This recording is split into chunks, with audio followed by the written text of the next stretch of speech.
Alain, propos sur la religion. Les saints. Quoi de plus clair qu'un saint? Ces hommes-là méprisaient le gain et méprisaient le luxe. Non pas, croyez-le bien, par l'espérance de dîner en ville au paradis. Les anciens sages, dont Socrate est le modèle, vivaient à peu près comme des saints, sans espérer beaucoup des dieux. Descartes ne trouva rien de mieux que d'aller à la guerre, évidemment par dégoût d'une vie frivole à laquelle il avait goûté et qu'il avait jugée.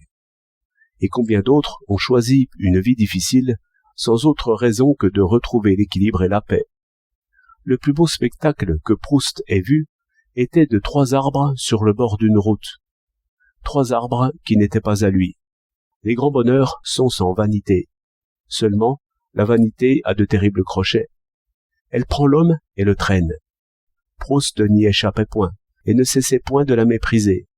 Cette petite, continuelle et inutile violence contre soi n'est supportable que pour les faibles.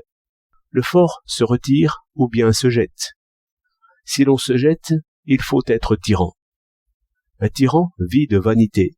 Il s'oblige à croire à des choses qui ne sont point. Il vit sur ce creux. Il en prend son parti. Un trait de l'homme fort est qu'il ne peut boire modérément.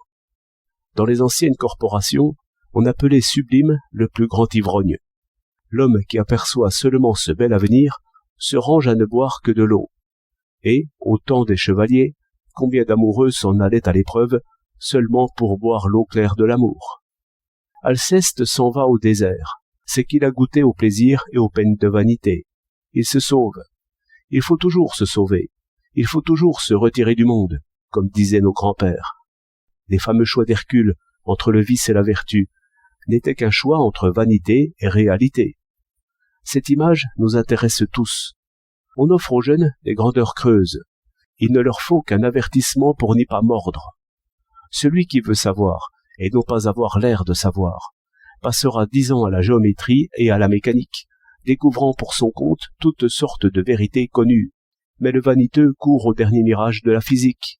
La précipitation le perd, il le sait, mais il s'étourdit à faire parler de lui. Il est comédien, perdu pour lui-même. Or, ce piège est partout, ce piège est tendu partout. On se jette à 20 ans sur les premiers galons, on s'enrage à en attraper d'autres. Et celui qui arrive au poste suprême décide dans une grande guerre où il ne voit rien, est maudit par des milliers de compagnons, exerce une sévérité féroce et d'ailleurs injuste. Il le sait, mais il n'y veut pas penser. Or, j'ai connu de jeunes sages qui ne veulent même pas être sergents. Ils jugent cette ambition-là. Sauront-ils juger aussi les autres ambitions et vivre sans pouvoir, c'est-à-dire libre? Toute crise de société est une crise de vanité. Et l'on sait bien que l'abus des richesses vient de ce qu'on veut à tout prix que les richesses soient enfin respectées. Mais, bien mieux, on veut qu'elles soient respectables. Le parfumeur veut régner par l'esprit, nous avons vu cela, et c'est le comble du ridicule. De ce que j'ai des penseurs à ma solde, cela ne fait pas que mes propres pensées soient en bon ordre, mais c'est cette fureur de vanité qui fait les tyrans, et je dis bien fureur, car l'homme qui vit en trompeuse surface est nécessairement furieux, tout à fait comme celui qui veut acheter l'amour. Et l'on sait que l'amour ne va jamais à celui qui paie. Bien mieux, aucun genre d'amour ni d'admiration ne va jamais à celui qui paie. On sait bien pourquoi, et lui-même sait bien pourquoi. De la même manière, aucune obéissance ne va jamais à celui qui force. Ces choses étant bien connues, la rage de parvenir s'exerce contre les hommes libres. Et le refus des hommes libres est la réalité de toute révolution. Les gouvernants, banquiers et généraux, on ne les juge pas tant odieux que sots, c'est-à-dire creux. Les envieux, comme on sait, ne font jamais de révolution, car les pouvoirs s'ouvrent à ceux qui désirent pouvoir. Ils sont bientôt digérés par l'énorme vanité. Au contraire, contre les saints, il n'y a aucune arme. Ils promènent leur mépris dans les rues, ils refusent l'admiration et l'acclamation, qui est le pain des vaniteux. Mais qui voit le saint? Le saint est proprement invisible. Il a jeté tous les vêtements de vanité sur quoi la lumière joue. Pensez à Vincent de Paul, cherchant les petits enfants. Cet effacement est indescriptible. Cette simplicité est tellement au-dessus de nos moyens qu'elle nous échappe. Si vous fondez une assemblée de saints, ils n'y viendront pas.